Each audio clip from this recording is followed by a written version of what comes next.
أعوذ بالله من الشيطان الرجيم يا أيها الذين آمنوا اتقوا الله حق تقاته ولا تموتن إلا وأنتم مسلمون بسم الله الرحمن الرحيم والذين جاهدوا فينا لنهدينهم سبلنا وإن الله لمع المحسنين رب اشرح لي صدري ويسر لي أمري واحلل عقدة من لساني يفقهوا قولي. ഏറെ സ്നേഹം നിറഞ്ഞ സത്യവിശ്വാസികളെ, വിശ്വാസിനികളെ, സൃഷ്ടാവും സംരക്ഷകനും പരിപാലകനുമായ അല്ലാഹു സുബ്ഹാനഹു വ തആലയുടെ നിയമനിർദ്ദേശങ്ങൾ ജീവിതത്തിൻ്റെ മുഴുവൻ മേഖലയിലും കാത്തു സൂക്ഷിച്ചുകൊണ്ട് ഭക്തനായ ഒരു ജീവിതം മുന്നോട്ട് ക്രമീകരിക്കണേ എന്ന് പറയുന്ന എന്നോടെന്ന പോലെ വളരെ ആത്മാർത്ഥമായി ഓർമ്മപ്പെടുത്തുകയാണ്, ഉപദേശിക്കുകയാണ്. അള്ളാഹുവിനേറെ പ്രിയപ്പെട്ടവൻ്റെ ഏറ്റവും നല്ല ഇഷ്ടദാസന്മാരുടെ കൂട്ടത്തിൽ നമ്മയെല്ലാം അള്ളാഹു ഉൾപ്പെടുത്തി അനുഗ്രഹിക്കുമാറാകട്ടെ. നമ്മളിൽ പല മനുഷ്യർക്കും നഷ്ടപ്പെട്ടുകൊണ്ടിരിക്കുന്ന, എന്നാൽ നഷ്ടപ്പെട്ടു എന്ന് പോലും നമ്മൾക്ക് മനസ്സിലാക്കാൻ കഴിയാത്ത, നമ്മൾ തിരിച്ചറിയാത്ത ഒരു വലിയ അനുഗ്രഹത്തെക്കുറിച്ചാണ് സംസാരിക്കാൻ ആഗ്രഹിക്കുന്നത്. പല സമയത്തും പല മനുഷ്യരും അവനവനോട് തന്നെ ചോദിക്കുന്ന കുറേ ചോദ്യങ്ങൾ. എന്തുകൊണ്ടാണ് പലപ്പോഴും നമ്മൾക്ക് നമസ്കരിക്കാൻ മടി തോന്നുന്നത്? എന്തുകൊണ്ടാണ് നല്ല കാര്യങ്ങൾ ചെയ്യാൻ വിചാരിച്ചിട്ടും അത് തടസ്സപ്പെട്ടു പോകുന്നത്? പള്ളിയിൽ നേരത്തെ വന്നിരുന്നിട്ട് പോലും തൊട്ടരികിലുണ്ടായിരുന്നൊരു ഷെൽഫിലേക്ക് നമ്മുടെ കൈകൾ നീണ്ടുപോകാനോ വിശുദ്ധ ഖുർആന്റെ പാരായണങ്ങൾക്കോ നമ്മൾക്ക് എന്തുകൊണ്ടാണ് മനസ്സ് അനുവദിക്കാത്തത്? എന്തുകൊണ്ടാണ് പ്രാർത്ഥനാ നേരങ്ങളിൽ ആത്മാർത്ഥമായി കൊണ്ടൊന്ന് പ്രാർത്ഥിക്കാൻ പോലും നമ്മുടെ മനസ്സ് നമ്മൾ അനുവദിക്കാത്തത്? എന്തുകൊണ്ടാണ് സുബഹിക്ക് എഴുന്നേൽക്കാൻ നമ്മൾക്ക് സാധ്യമാകാത്തത്? മുമ്പ് വളരെ കണ്ണീരോടുകൂടി ഖുശൂഅോടുകൂടി നമസ്കരിച്ചിരുന്ന നമ്മൾ ഇന്നൊരു 5 മിനിറ്റ് പോലും നമസ്കാരത്തിൽ ഖുശൂഅ് ലഭിക്കാത്ത മനുഷ്യരായിട്ട് മാറുന്നത് എന്തുകൊണ്ടാണ്? നമ്മൾ പല മനുഷ്യരും വിചാരിക്കുന്നത് സമയം കിട്ടാത്തതുകൊണ്ടാണ് നമസ്കരിക്കാത്തത്, അല്ലെങ്കിൽ പണമില്ലാത്ത കാരണം കൊണ്ടാണ് ദാനം ചെയ്യാൻ കഴിയാത്തത് എന്നൊക്കെയാണ്. പക്ഷേ അതൊന്നുമല്ല യാഥാർത്ഥ്യം. നമ്മൾ വളരെ ഗൗരവമായി ആലോചിക്കുക. എന്താണ് മാറിയത്? അള്ളാഹു മാറിയിട്ടില്ല, ഖുർആൻ മാറിയിട്ടില്ല, പള്ളി മാറിയിട്ടില്ല. പിന്നെ മാറിയത് എന്ത് എന്ന് ചോദിച്ചാൽ നമ്മുടെ ഹൃദയമാണ് മാറിയത്. അള്ളാഹുവിൻ്റെ തൗഫീഖ് നമ്മൾക്ക് നഷ്ടപ്പെട്ടതാണ്, തടയപ്പെട്ടതാണ് ഈ പറഞ്ഞ എല്ലാ പ്രശ്നങ്ങൾക്കുമുള്ള പ്രധാനപ്പെട്ട കാരണം എന്ന് പറയുന്നത്. സ്വാഭാവികമായി നമ്മുടെ ഉള്ളിൽ നമ്മളെപ്പോഴും ആളുകളോട് പറയുകയും നമ്മളിങ്ങനെ പ്രാർത്ഥന പോലെയൊക്കെ പറയുന്ന ഒന്നാണ് അള്ളാഹുവിൻ്റെ തൗഫീഖ് ഉണ്ടാവട്ടെ. ഇത് പറയുമ്പോൾ എന്താണ് തൗഫീഖ് എന്നതിൻ്റെ വിവക്ഷ എന്ന് വളരെ ഗൗരവമായി നമ്മൾക്ക് ആലോചിക്കുവാനും നമ്മുടെ ജീവിതത്തിൽ അള്ളാഹുവിൻ്റെ തൗഫീഖ് നമ്മൾക്ക് തടയപ്പെട്ട് കിടക്കുന്നുണ്ടോ എന്ന് വളരെ ഗൗരവമായി ചിന്തിക്കുവാനും എന്തുകൊണ്ടാണ് എനിക്ക് തടയപ്പെട്ടത് എന്ന് പുനരാലോചിക്കുവാനും എങ്ങനെയാണ് അതിനെ തിരിച്ചു പിടിക്കുക എന്ന് ആത്മാർത്ഥമായി കൊണ്ടൊരു പരീക്ഷ നടത്തുവാനുമാണ് ഇന്നത്തെ ഖുതുബ കൊണ്ട് നമ്മൾക്ക് സാധ്യമാകേണ്ടത്. തൗഫീഖ് എന്ന് പറയുന്നത് അള്ളാഹു ഒരു അടിമക്ക് നൽകുന്ന ഏറ്റവും വലിയ സമ്മാനത്തിൻ്റെ പേരാണ്. കഴിഞ്ഞ ആഴ്ച നമ്മൾ പറഞ്ഞ അള്ളാഹുവിന് ഇഷ്ടമുള്ള ഏറ്റവും വലിയൊരു ഗുണം ഇഹ്സാനാണ് എന്നതാണ്.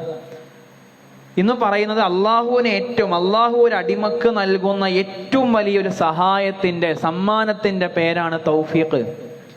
അള്ളാഹു നമ്മുടെ നന്മയിലേക്ക് നയിക്കുന്നത് തൗഫീഖ് ഉണ്ടാകുമ്പോഴാണ്. തിന്മയിൽ നിന്ന് നമ്മളെ പിന്തിരിപ്പിക്കുന്നത് തൗഫീഖാണ്. ഹൃദയത്തെ ആരാധനയിലേക്ക് കേന്ദ്രീകരിപ്പിക്കുന്നതിൻ്റെ ഘടകം തൗഫീഖാണ്. മഹാനായ ശുഐബ് നബി അലൈഹി സ്വലാത്തു വസ്സലാമയുടെ പ്രാർത്ഥന ഖുർആൻ പഠിപ്പിച്ച പോലെ വമാ തൗഫീഖി ഇല്ലാ ബില്ലാഹ്, എൻ്റെ തൗഫീഖ് അള്ളാഹുവിലൂടെ മാത്രമാണ്. അള്ളാഹു സമ്പത്ത് എല്ലാവർക്കും കൊടുക്കും, ബുദ്ധി പലർക്കും കൊടുക്കും. പക്ഷേ സുബഹിക്ക് എഴുന്നേൽക്കുന്ന ഹൃദയം, കരഞ്ഞ് തൗബ ചെയ്യുന്ന കണ്ണുകൾ, ഹറാമിൽ നിന്ന് വിട്ടുനിൽക്കുന്ന മനസ്സ്, അത് തൗഫീഖ് ലഭിച്ചവരുടെ മാത്രം അടയാളാണ്. അത് തൗഫീഖ് അള്ളാഹു പ്രദാനം ചെയ്തവരുടെ മാത്രം അടയാളാണ്. പള്ളി തൊട്ടടുത്തുണ്ടായിരുന്നിട്ടും 5 നേരം പള്ളിയിൽ വരാൻ കഴിയാത്ത എത്ര മനുഷ്യന്മാരുണ്ടാവും? പക്ഷെ കുറേ ദൂരെയാണ് വീട്, എന്നിട്ടും വളരെ കൃത്യമായിട്ട് പള്ളിയെത്തുന്ന മനുഷ്യരുണ്ടാവും. അയാൾക്ക് സമയം കൂടുതലുള്ളതുകൊണ്ടോ അയാൾക്ക് വേറെ പണിയില്ലാത്തതുകൊണ്ടോ അയാളെ തിരക്കില്ലാത്തതുകൊണ്ടോ ഒന്നുമല്ല. തൗഫീഖിന്റെ പ്രധാനമാണ് വിഷയം. സന്മാർഗം സ്വീകരിച്ചവർക്ക് അള്ളാഹു കൂടുതൽ മാർഗദർശനം നൽകുന്നതാണ് ഖുർആൻ പഠിപ്പിച്ചത്. നമ്മൾ അള്ളാഹുലേക്ക് ഒരു ചുവട് വെച്ചാൽ അള്ളാഹു നമ്മളെ 10 മടങ്ങ് 10 ചുവട് അള്ളാഹു നമ്മിലേക്ക് തിരിച്ചു നമ്മളെ സഹായിക്കുന്ന ഖുർആൻ പഠിപ്പിച്ച്. അള്ളാഹു മറ്റൊരു ഭാഗത്ത് പറഞ്ഞ വളരെ ഗൗരവമായി ആലോചിക്കേണ്ട വിഷയം, അവർ വഴിതെറ്റിയപ്പോൾ അള്ളാഹു അവരെ ഹൃദയങ്ങളെയും വഴിതെറ്റിച്ചു. നമ്മൾ വളരെ ശ്രദ്ധയോടുകൂടി ആലോചിക്കേണ്ട ആയത്താണ്. അള്ളാഹു ആദ്യം പ്രയോഗിച്ച വാക്ക് സാഉ, അവർ വഴിതെറ്റി. നമ്മൾ വഴിപിയച്ചതിന് ശേഷം അള്ളാഹു അവരുടെ ഹൃദയങ്ങളെ വിട്ടുകൊടുത്തു എന്ന് പറഞ്ഞാൽ അള്ളാഹു ഒരിക്കലും നമ്മൾ ആദ്യമേ വഴിതെറ്റിച്ചിട്ടില്ല. നമ്മൾ സുബൈക്ക് വരാത്തതിന്റെ കാരണം പടച്ചോനല്ല, നമുക്ക് ദാനം ചെയ്യാൻ കഴിയാത്തതിന്റെ കാരണം പടച്ചോനല്ല. നമ്മൾ ആദ്യം പടച്ചോനടുന്ന് അകന്നു, നമ്മൾ തിന്മയിലേക്ക് ചാടി. അതോടുകൂടി അള്ളാഹു നമ്മളെ ഉപേക്ഷിച്ചു. അവന്റെ വഴിക്ക് പോകട്ടെ എന്ന് അള്ളാഹു പറഞ്ഞു. മനുഷ്യനാണ് തുടക്കം കുറിച്ച, പടച്ചോനല്ല. തൗഫീഖ് നഷ്ടപ്പെടാനുള്ള 4 പ്രധാനപ്പെട്ട കാരണങ്ങൾ പണ്ഡിതന്മാർ വിശദീകരിക്കുന്നു. ഒന്നാമത്തെ കാരണം രഹസ്യമായ പാപങ്ങളാണ്. ഒറ്റക്കാകുമ്പോൾ ചെയ്യുന്ന തിന്മകളാണ്. ആളുകൾ നമ്മളിങ്ങനെ കണ്ടുകൊണ്ടിരിക്കുക, ആർക്കും നല്ലോനാകാം, ആർക്കും ആകാം. പക്ഷെ നമ്മളിങ്ങനെ അള്ളാഹു മാത്രം കാണുന്ന, ജനങ്ങളാരും കാണാത്ത ഒരു ഏകാന്തതയിൽ മൊബൈൽ സ്ക്രീനുകൾക്ക് മുമ്പിലേക്ക് നമ്മൾ ചുരുങ്ങുമ്പോൾ, നമ്മുടെ നാട് വിട്ട് മറ്റൊരു നാട് അതിർത്തിയിലേക്ക് നമ്മൾ പ്രവേശിക്കുമ്പോൾ അവിടെ നമ്മൾ രഹസ്യമായ പാപങ്ങളിൽ വീണു പോകുന്നുണ്ട് എങ്കിൽ നമ്മൾക്ക് തൗഫീഖ് ഇല്ലാതാക്കുന്ന, നമ്മുടെ ജീവിതത്തിൽ തൗഫീഖിനെ തടയുന്ന ഏറ്റവും പ്രധാനപ്പെട്ട ഘടകമായി പണ്ഡിതന്മാർ വിശദീകരിച്ചേ പഠിപ്പിക്കുന്നുണ്ട്. നാളെ പരലോകത്ത് ഇങ്ങനെ ഒരു വിഭാഗം ആളുകൾ കടന്നു വരും.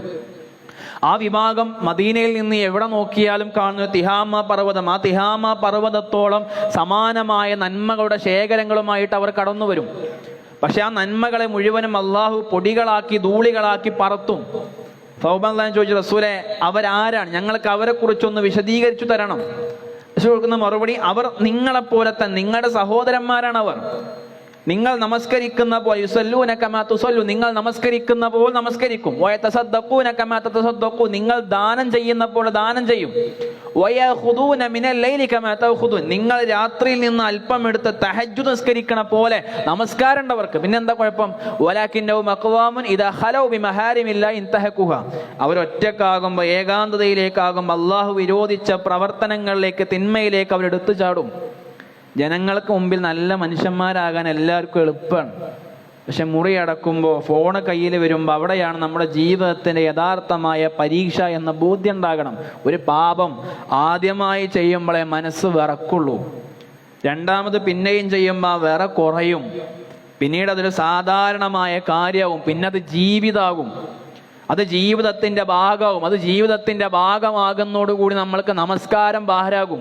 അതോടുകൂടി ഖുർആൻ നമ്മൾക്ക് വിരസമാകും, വെറുപ്പാകും, നമുക്ക് അലോസരം സൃഷ്ടിക്കുന്ന ഒന്നാകും, നമ്മൾക്ക് പള്ളി ദൂരെയാകും. അതാണ് തൗഫീഖ് നഷ്ടപ്പെടാൻ തുടങ്ങുന്ന ഗൗരവപ്പെട്ട ഭാഗം. റസൂൽ പഠിപ്പിക്കുക, ഇന്നൽ അബ്ദ ഇദാ അദ്നബ ദംബൻ, ഒരു അടിമ ഒരു തെറ്റ് ചെയ്യുമ്പോൾ, നുകിത ഫീ ഖൽബിഹി നുക്തത്തുൻ സൗദാ, ഒരു കറുത്ത പുള്ളി അവന്റെ ഹൃദയത്തിൽ വന്നു ചേരും. അവൻ തൗബ ചെയ്യുന്നതോടുകൂടി ഒന്ന് മാഞ്ഞു പോകും. പക്ഷേ അവൻ വീണ്ടും വീണ്ടും വീണ്ടും ആ പാപം ചെയ്യുന്നതോടുകൂടി ആ ഹൃദയം കറുത്തു കരിക്കട്ട പോലെയായിത്തീരുന്നു. അവരെ പ്രവർത്തനങ്ങളാണ് അവരെ ഹൃദയത്തെ മൂടിക്കളഞ്ഞത്. അസ്വൽ ബസ്ർ റഹിമഹുള്ളാഹിലേക്ക് ഒരു മനുഷ്യൻ കടന്നു ചോദിച്ചു, ഇമാം, ഞാൻ രാത്രി നേരത്തെ ഉറങ്ങും, ഞാൻ തഹജ്ജുദ് എഴുന്നേൽക്കാൻ വേണ്ടി എല്ലാ സജ്ജീകരണങ്ങളും നടത്തും, ഞാൻ വുളു എടുക്കാനുള്ള വെള്ളം പോലും തയ്യാറാക്കി വെക്കും, പക്ഷെ എനിക്ക് എഴുന്നേൽക്കാൻ കഴിയുന്നേ ഇല്ല. അതേ കൊടുക്കുന്ന മറുപടി, നിന്റെ പാപങ്ങളാണ് നിന്നെ ചങ്ങലക്കിട്ടുന്ന, നിന്റെ പാപങ്ങളാണ്, അലാറം തോറ്റതല്ല, നിന്റെ പാപം അതിൻ്റെ മേൽ അതിജയിച്ചതാണ് നിന്റെ പ്രശ്നമെന്നാണ് അദ്ദേഹം കൊടുത്ത മറുപടി. ഇബ്നുൽ ഖയ്യിം റഹിമഹുല്ലാഹ് കൊടുക്കുന്ന ഒരു വിശദീകരണമുണ്ട്, ഒരു കണ്ണിമ വെട്ടുന്ന നേരം പോലും അള്ളാഹു നിന്റെ നെഫ്സിനെ വിട്ടുകൊടുക്കാതിരിക്കുന്നതിനാണ് യഥാർത്ഥമായ തൗഫീഖ് എന്ന് പറയാം. നമ്മൾ സുബഹിക്ക് എഴുന്നേൽക്കുന്നില്ല, നമ്മുടെ പ്രശ്നം എന്താണെന്ന് ശരിക്കാലോചിച്ചാൽ നേരം വൈകി കിടന്നത് ആകൂല പ്രശ്നം. നമ്മൾ ഏതൊക്കെയോ തിന്മയിലൂടെ മതിമറന്നു പോകുന്നു എന്നുള്ളത് മാത്രമാകും പ്രശ്നം. അത് മാത്രമാകും. വളരെ ഗൗരവമായി നമ്മൾ നമ്മുടെ ജീവിതത്തെക്കുറിച്ച് ആലോചിക്കണം. തൗഫീഖ് എന്ന് പറഞ്ഞാൽ അള്ളാഹു നമ്മളെ നമ്മുടെ നഫ്സിന് ഇട്ട് കൊടുക്കാത്തതിന്റെ പേരാ. എന്ന് പറഞ്ഞാൽ ഇന്നൻ നഫ്സല അമ്മാറത്തും ബിസു, നമ്മുടെ മനസ്സിന്റെ പ്രത്യേകത, മനസ്സ് തിന്മയിലേക്ക് ചാഞ്ചാടിക്കൊണ്ടിരിക്കും. നമ്മൾ രാവിലെയും വൈകുന്നേരവുമുള്ള പ്രാർത്ഥനകളിൽ വളരെ ആത്മാർത്ഥമായി പടച്ച റബ്ബിനോട് പ്രാർത്ഥിക്കണം എന്ന് പറഞ്ഞിരുന്നുണ്ട്. അല്ലാഹുമ്മ അസ്ലിഹ് ലി ശഅനി കുല്ലഹു, അല്ലാഹുവേ എൻ്റെ എല്ലാ കാര്യങ്ങളെയും നന്നാക്കി തരണം. വലാ തകിൽനി ഇലാ നഫ്സി ത്വർഫത ഐൻ, ഞാൻ കണ്ണിമ വെട്ടുന്ന, ഒന്ന് കണ്ണു ചിമ്മി തുറക്കുന്ന സമയത്തേക്ക് പോലും എന്നെ എൻ്റെ നഫ്സിന് ഇട്ട് കൊടുക്കരുതേ പടച്ചോനെ. ഇത് എത്ര പേര് പ്രാർത്ഥിക്കുന്നുണ്ട് എന്നാണ് ഗൗരവമായി ആലോചിക്കേണ്ടത്. എന്ന് പറഞ്ഞാൽ തൗഫീഖ് നഷ്ടപ്പെടുക എന്നതിൻ്റെ അർത്ഥം അള്ളാഹു നമ്മോട് പറയണ പോലെയാണ്. എന്ത്? നീ നിന്റെ ഇഷ്ടം പോലെ ജീവിച്ചോ. ഇതാണ് തൗഫീഖ് ഇല്ലാത്തതിന്റെ. നമ്മൾക്ക് തോന്നിയതുപോലെ ജീവിക്കുക എന്നതാണ് ഒരു മനുഷ്യ ലഭിക്കാവുന്ന ഏറ്റവും വലിയ ശിക്ഷ എന്ന് പറയുന്നത്. എന്ന് പറഞ്ഞാൽ നമ്മുടെ ജീവിതത്തിൽ തൗഫീഖ് തടയുന്ന ഒരു പ്രധാന ഘടകം രഹസ്യമായ നമ്മുടെ പാപങ്ങളാണ്. രണ്ടാമത്തെ അടയാളം പണ്ഡിതന്മാർ വിശദീകരിച്ചു, ഹറാമായ സമ്പാദ്യവും ഭക്ഷണവും നമ്മൾ സ്വീകരിക്കലാണ്. എത്രയോ മനുഷ്യർ ഇന്നും പലിശയിലാണ്. നിസ്സാരമായ കാരണങ്ങൾക്ക് മുഴുവൻ പലിശ, വീട് വെക്കാൻ പലിശ, കാറ് വാങ്ങാൻ പലിശ, മൊബൈൽ വാങ്ങാൻ പലിശ, അനാവശ്യമായി ജീവിതത്തിന്റെ എല്ലാ ഭാഗവും EMI-ലും ക്രെഡിറ്റ് കാർഡിലും ഒക്കെയായി ജീവിതത്തെ ബന്ധിപ്പിച്ച മനുഷ്യർ, കൈക്കൂലി വാങ്ങുന്ന മനുഷ്യർ, കച്ചവടത്തിൽ കൃത്രിമം കാണിക്കുന്ന മനുഷ്യർ. നമ്മുടെ വയറ്റിലേക്ക് എത്തുന്ന ഒരു തുള്ളി ഹറാമായ ഭക്ഷണം മതി നമ്മുടെ ആരാധനകളുടെ മുഴുവൻ ചൈതന്യത്തെയും ഇല്ലാതാക്കാൻ എന്ന ഗൗരവമായ ചിന്തയുണ്ടാകണം. ഹറാമായ ഭക്ഷണം കഴിക്കുന്നവന്റെ ശരീരം അള്ളാഹുവിന് സുജൂദ് ചെയ്യാൻ മടിക്കും. അവന് താല്പര്യം ഉണ്ടാവില്ല. അവന്റെ പ്രാർത്ഥന പോലും പടച്ചോൻ സ്വീകരിക്കൂല. ഒരു ഹറാമായ രൂപ, ഒരൊറ്റ രൂപയുടെ നാണയം നമ്മുടെ പോക്കറ്റിൽ ഉണ്ടായാൽ മതി നമ്മുടെ കുടുംബത്തിന്റെ ബർക്കത്ത് ഇല്ലാതാക്കാൻ. റസൂലുള്ളാഹി സ്വല്ലല്ലാഹു അലൈഹി വസല്ലം പഠിപ്പിക്കുകയാണ്, ഇന്നല്ലാഹ ത്വയ്യിബുൻ ലാ യഖ്ബലു ഇല്ലാ ത്വയ്യിബ, അള്ളാഹു പരിശുദ്ധനാണ്, പരിശുദ്ധതയില്ലാതെ അവൻ സ്വീകരിക്കുകയുമില്ല. ഒരു മനുഷ്യന്റെ കഥ പറയുന്നിട്ട്, ദീർഘമായ യാത്ര ചെയ്ത ഒരു മനുഷ്യൻ, നീണ്ട മരുഭൂമിയുടെ യാത്ര, അവന്റെ മുടികൾ ജട പിടിച്ചിട്ടുണ്ട്, ശരീരമാകെയും പൊടി പിടിച്ച അവസ്ഥയിലാണ്. അവൻ അള്ളാഹുവിനോട് അവൻ ആകാശത്തെ കൈകൾ ഉയർത്തിക്കൊണ്ട് യാ റബ്ബ് യാ റബ്ബ് എന്ന് പറഞ്ഞുകൊണ്ടേയിരിക്കുന്നു. റസൂലുള്ളാഹി പറയാ, അവന്റെ പ്രാർത്ഥന സ്വീകരിക്കാൻ പോകുന്നില്ല. സ്വഹാബാക്കൾ അത്ഭുതം കുറിച്ച് ചോദിക്കുക, റസൂലേ, യാത്രികന്റെ പ്രാർത്ഥന, യാത്രക്കാരന്റെയും അള്ളാഹുവിന്റെയും ഇടയിൽ ഒരു പ്രാർത്ഥനക്ക് മറയില്ല എന്നല്ലേ? എന്തുകൊണ്ടാണ്? മുടി ജട പിടിച്ചിട്ടും ശരീരം പൊടി പിടിച്ചിട്ടും അത്രമേൽ ആത്മാർത്ഥമായി പടച്ച റബ്ബിനോട് തന്റെ യാത്രയിൽ അല്ലാഹുവേ എന്ന് പ്രാർത്ഥിച്ചിട്ടും ആ പ്രാർത്ഥന എന്തുകൊണ്ട് സ്വീകരിക്കുന്നില്ല?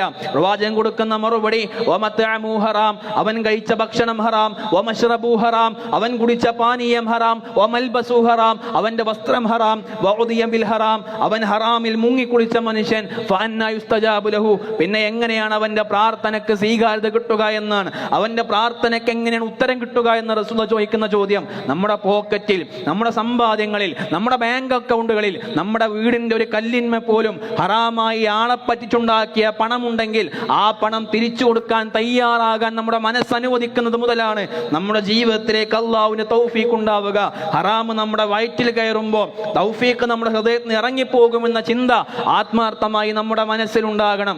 മൂന്നാമത്തെ തൗഫീഖ് തടയുന്ന കാരണം മാതാപിതാക്കളുടെ മനസ്സ് വേദനിപ്പിക്കലാണ്. പ്രിയപ്പെട്ടവരെ, എത്ര മക്കൾ, ആ മക്കളുടെ വർത്തമാനങ്ങൾ കാരണം ഉമ്മ നിശബ്ദമായി കരഞ്ഞിട്ടുണ്ടാകും, ബാപ്പ നിശബ്ദമായി നാണം കെട്ടുപോയിട്ടുണ്ടാകും. ഉമ്മാന്റെ മുഖത്ത് നോക്കി ഇജെന്ന് പറയാനും തള്ളയെന്ന് വിളിക്കാനും ഇജന്റെ കാര്യം നോക്കിക്കൊന്ന് പറയാനൊക്കെ വിമുഖത കാണിക്കുന്ന, അതിനൊക്കെ മനസ്സ് കാണിക്കുന്ന മക്കളുണ്ടല്ലോ. യാതൊരു സങ്കോചിത മനസ്സുമില്ലാതെ വളരെ താല്പര്യത്തോടു കൂടി മാതാപിതാക്കളെ ചവിട്ടിത്താഴ്ത്തുന്ന മക്കളുണ്ടല്ലോ. ബാപ്പ വിഷമിച്ചാൽ, ഉമ്മ കരഞ്ഞാൽ അത് മതി നമ്മുടെ ജീവിതത്തിൽ ഉണ്ടാകുന്ന എല്ലാ ദുരന്തങ്ങളുടെയും കാരണമായിക്കൊണ്ട് അവരെ മറന്നോളും എന്ന് വിചാരിക്കുന്നുണ്ടെങ്കിൽ, വമാ കാന റബ്ബുക നസിയ, നിന്റെ റബ്ബ് ഒന്നിനെ കുറിച്ചും മറന്നു പോകുന്നില്ല എന്ന ബോധ്യമുണ്ടാകണം. വബിൽ വാലിദൈനി ഇഹ്സാന, അല്ലാഹുവിനുള്ള അവകാശത്തിന്റെ കൂടെ അല്ല വെച്ച വർത്തമാനമാണ് മാതാപിതാക്കളുമായി ബന്ധപ്പെട്ട വിഷയം. അവർ നമ്മളെപ്പോലെ 20കളിലല്ല, അവർ നമ്മളെപ്പോലെ 30കളിലല്ല, 40കളും 50കളും 60കളും പിന്നിട്ട മനുഷ്യർ. റസൂലുള്ളാഹി പഠിപ്പിച്ച പോലെ അഅ്മാറു ഉമ്മത്തി മാ ബൈന 60 ൽ 70, 60ന്റെയും 20-ന്റെയും ഇടയിലാണ് ഉമ്മത്തിന്റെ പ്രായമെന്ന് പഠിപ്പിച്ചിട്ടുണ്ടെങ്കിൽ അവരുടെ ജീവിതത്തിന്റെ അവസാന ഘട്ടങ്ങളിലേക്ക് അവർ പ്രവേശിച്ചു കൊണ്ടിരിക്കുന്നുണ്ട് എന്നർത്ഥം. എല്ലാ മക്കളും മാതാപിതാക്കൾക്ക് ശേഷമാണ് മരിക്കുക എന്നൊന്നുമല്ല. മരണത്തിന് പ്രത്യേകിച്ച് അങ്ങനെ കലണ്ടറും വയസ്സും പ്രായവും ഒന്നുമില്ല. എത്രയോ മാതാപിതാക്കൾ മക്കളുടെ മയ്യത്തുകൾ ഖബറിലേക്ക് ഇറക്കി വെച്ചവരുണ്ട്. പക്ഷെ ഒരു യാഥാർത്ഥ്യം ആലോചിക്കണം, അവരെ നടത്തങ്ങൾ പതുക്കെയാകാൻ തുടങ്ങിയിട്ടുണ്ട്, അവരെ ഓർമ്മകൾക്ക് ഭാരം കൂടാൻ തുടങ്ങിയിട്ടുണ്ട്, അവരെ കാത്തിരിപ്പുകൾക്ക് നീളം കൂടുവാൻ തുടങ്ങിയിട്ടുണ്ട്. നമ്മൾ തിരക്കിലാകുമ്പോൾ അവർ നമ്മളെ തിരക്കി വരുന്നുണ്ട്.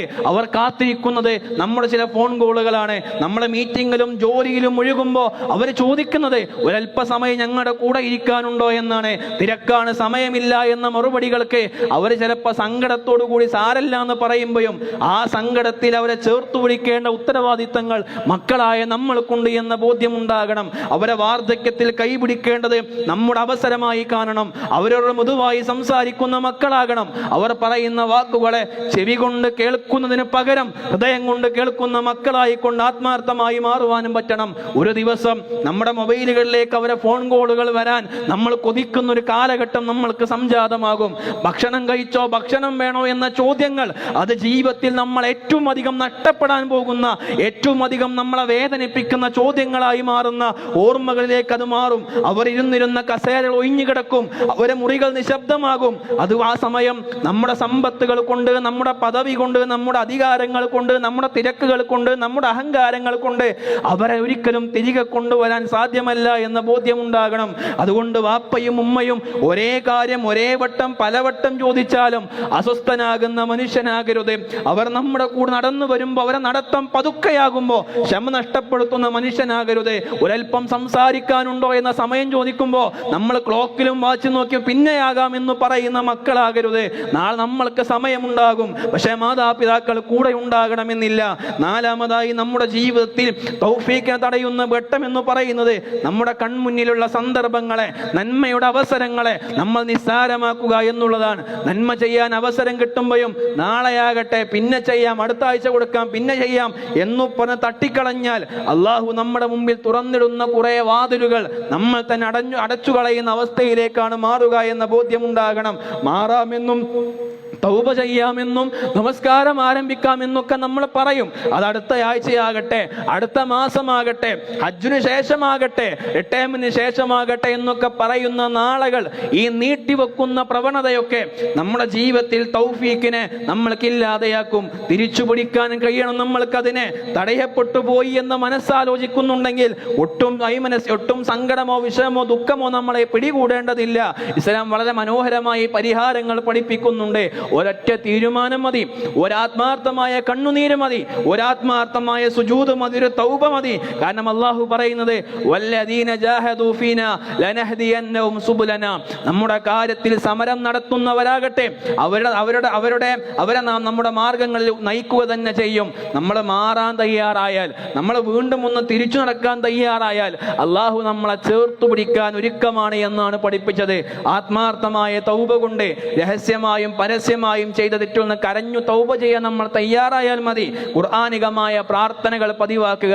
ശുഐബ് നബി അലൈഹിസ്സലാം പ്രാർത്ഥിച്ച പോലെ വമാ തൗഫീഖി ഇല്ലാ ബില്ലാഹ് അലൈഹി തവക്കൽതു വഇലൈഹി ഉനീബ്. എൻ്റെ തൗഫീഖ് അല്ലാഹു മുഖേന മാത്രമാണ്, അവൻ്റെ മേൽ ഞാൻ ബരമേൽപ്പിക്കുന്നു, ഞാൻ അവങ്കലേക്ക് തന്നെ മടങ്ങുകയും ചെയ്യുന്നു. ഇത് ജീവിതത്തിൽ സൂറത്തുൽ ഹൂദിന്റെ 88ാമത്തെ സൂക്തമാണ്. ആത്മാർത്ഥമായി ജീവിതത്തിലേക്ക് ചേർത്തു പിടിക്കാൻ കഴിയണം. നമ്മുടെ നാവിനെയും നമ്മുടെ കണ്ണിനെയും നിയന്ത്രിക്കാൻ പഠിക്കുന്ന മനുഷ്യരാകണം. പ്രിയപ്പെട്ടവരെ, തൗഫീഖ് ഉണ്ടാവുക എന്ന് പറഞ്ഞാൽ പണമുണ്ടാകലല്ല, സ്ഥാനമാനങ്ങൾ ഉണ്ടാകലല്ല, ബിരുദമുണ്ടാകലല്ല.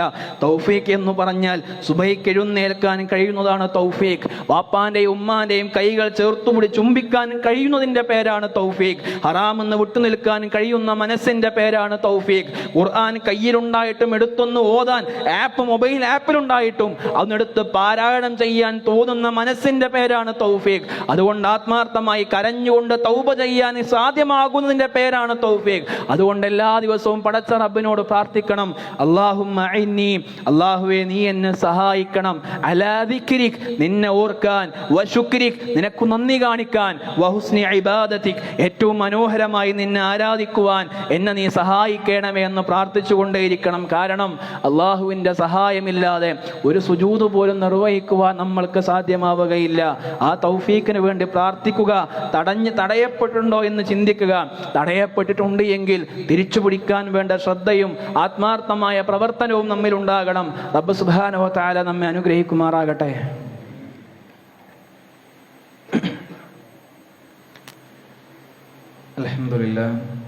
അൽഹംദുലില്ലാഹില്ലദീ അല്ലമ ബിൽ ഖലം علم الإنسان ما لم يعلم. الصلاة والسلام على رسوله الأمين وعلى آله وصحبه ومن تبعهم بإحسان إلى يوم الدين. أما بعد اتقوا الله عباد الله.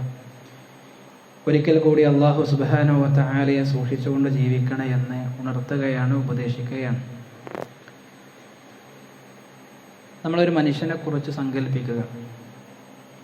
അയാൾ നമസ്കരിക്കുന്നില്ല, ഖുർആൻ പാരായണം ചെയ്യുന്നില്ല, അയാൾ ഉടനീളം പാപങ്ങളിൽ മുങ്ങിക്കുളി ജീവിച്ചുകൊണ്ടേയിരിക്കുന്നു. പക്ഷേ അയാളുടെ ബിസിനസ് വളരുന്നുണ്ട്, അയാളുടെ വീട് വലുതാകുന്നുണ്ട്, അയാളുടെ കാറുകൾ ഇങ്ങനെ മാറി മറിഞ്ഞുകൊണ്ടേ ഇരിക്കുന്നുണ്ട്, അയാളുടെ വിദേശ യാത്രകളൊക്കെ വർദ്ധിക്കുന്നുണ്ട്. അയാൾ വിചാരിക്കാതെ അള്ളാഹു എന്നെ ഇഷ്ടപ്പെടുന്നുണ്ട്, അതുകൊണ്ടാണ് എനിക്ക് ഇത്രയും വലിയ അനുഗ്രഹങ്ങൾ കിട്ടിക്കൊണ്ടേയിരിക്കുന്നത്. നമ്മുടെ ചോദ്യം, എല്ലാ വർധനവുകളും അനുഗ്രഹമാണോ എന്നാണ്. ജീവിതത്തിൽ സംഭവിക്കുന്ന എല്ലാ വിജയങ്ങളും അള്ളാഹുവിൻ്റെ തൃപ്തിയുടെ അടയാളമാണോ എന്നാണ്. ഖുർആൻ നമ്മളെ പഠിപ്പിക്കുന്നത് അല്ല എന്നാണ്. അല്ല. റസൂൽ തിരുമേനി സ്വല്ലല്ലാഹു അലൈഹി വസല്ലം മുന്നറിയിപ്പ് തരികയാണ്.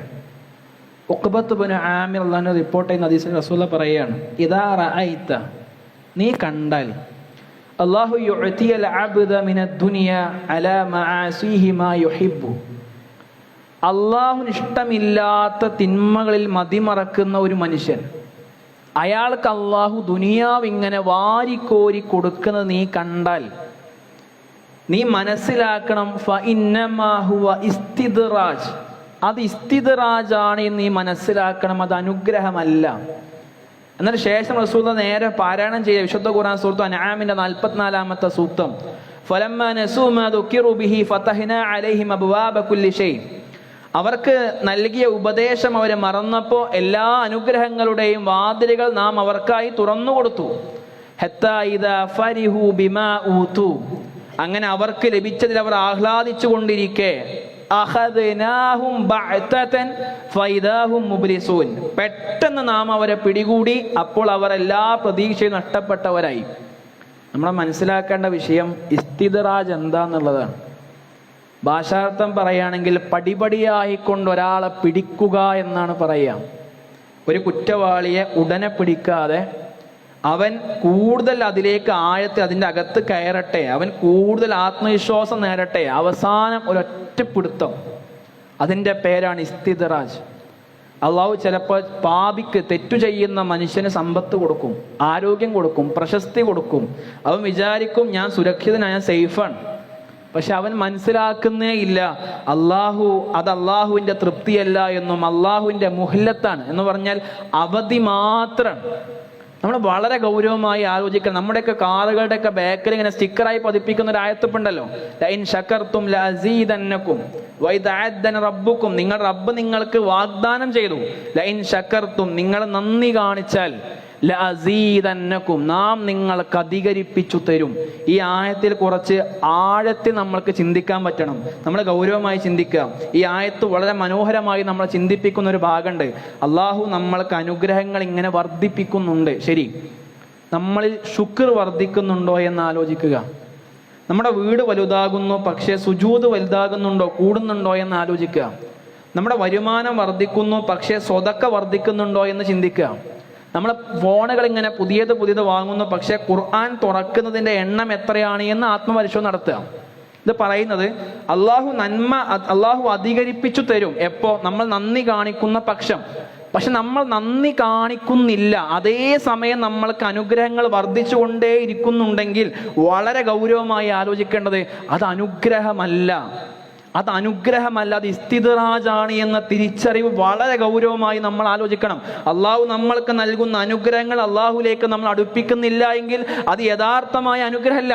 പല മനുഷ്യന്മാരും പറയും അള്ളാഹു എനിക്ക് എല്ലാം തന്നല്ലോ. അതെ, പക്ഷേ നമ്മൾക്ക് അള്ളാഹു തൗഫീക്ക് നൽകിയോ എന്ന് ആലോചിക്കണ്ടേ? വീടുണ്ട്, വലിയ കാറുണ്ട്, വാഹനമുണ്ട്, കയ്യിൽ പൈസ ഉണ്ട്, ഒക്കെ ഉണ്ട്. ശരി, നമ്മൾ സുബഹിക്ക് എണീക്കണ്ടോ?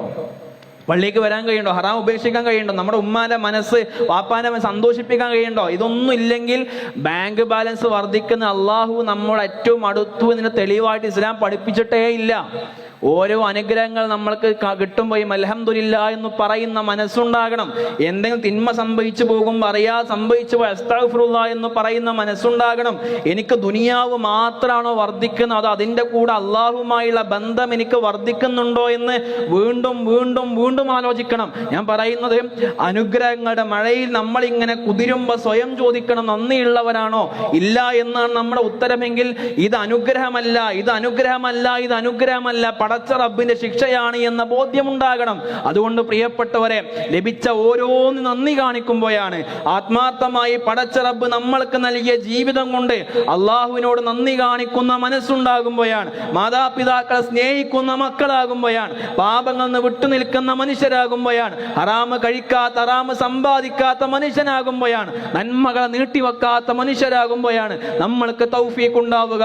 ആ തൗഫീഖാണ് നമ്മൾക്ക് ലഭിക്കേണ്ടത്. നഷ്ടപ്പെട്ടു പോയിട്ടുണ്ടോ എന്നാണ് വീണ്ടും വീണ്ടും വീണ്ടും വീണ്ടും ആലോചിക്കേണ്ടത്. വീണ്ടും പാപങ്ങളിലേക്ക് തിരിച്ചു പോകുന്നുവെങ്കിൽ തൗഫീഖ് നഷ്ടപ്പെട്ടുകൊണ്ടിരിക്കുന്നു എന്നാണ് ഉത്തരം. ആ ഉത്തരങ്ങൾക്ക് ആത്മാർത്ഥമായി കൊണ്ട് സ്വന്തത്തെ രക്ഷപ്പെടുത്താൻ സാധിച്ചാൽ നമ്മൾ വിജയിക്കും. അല്ല എങ്കിൽ അള്ളാഹു നമ്മൾ ഒരു പിടുത്തം പിടിക്കുമെന്ന ബോധ്യമുണ്ടാകണം.